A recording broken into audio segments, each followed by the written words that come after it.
Aparelhagem de medição diz respeito que o instrumento adequado para medir a continuidade, ou seja, a continuidade das armaduras, deve injetar uma corrente elétrica entre 1 a 10 amperes, com corrente contínua ou alternada, com frequência diferente de 60 Hz e seus múltiplos, entre os pontos extremos da armadura, sob ensaio, sendo capaz de, ao mesmo tempo que injeta essa corrente, medir a queda de tensão entre os pontos.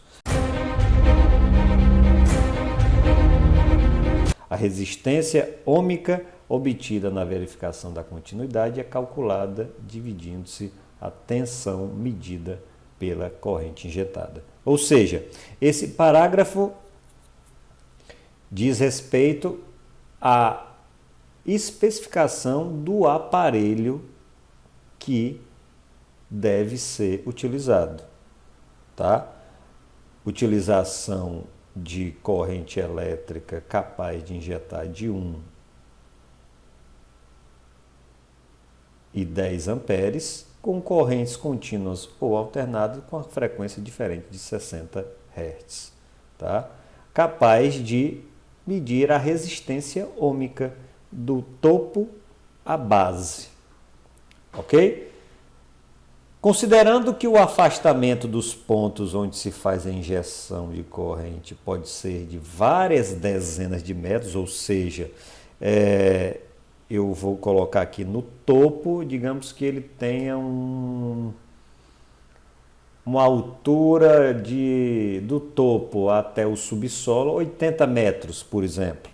Tá? O sistema de medida deve utilizar a configuração de 4 fios, sendo 2 para corrente e 2 para potencial, conforme a figura extraída do anexo F, da parte 3 da 5419 de 2015, que é o método de medição, onde eu vou colocar uma garra aqui no topo, que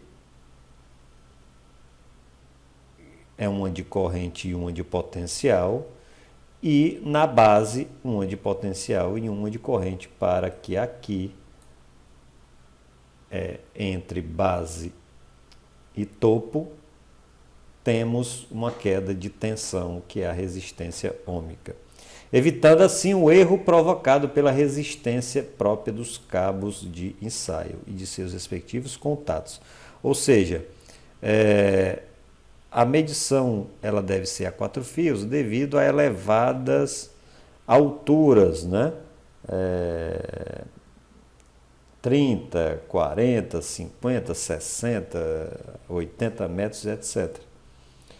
Logo, a configuração a 4 fios, ela despreza as possíveis resistências encontradas nesses cabos aqui, que possam vir a influenciar a medição. Então, a 4 fios tem uma capacidade mais correta para compensar as possíveis resistências internas dos cabos.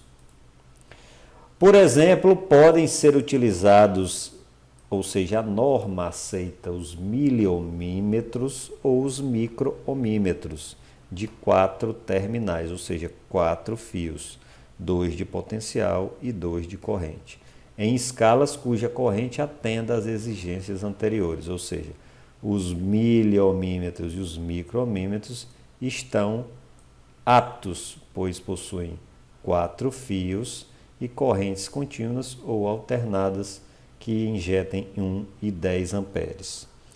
Ohmímetros na escala de ohm não são permitidos.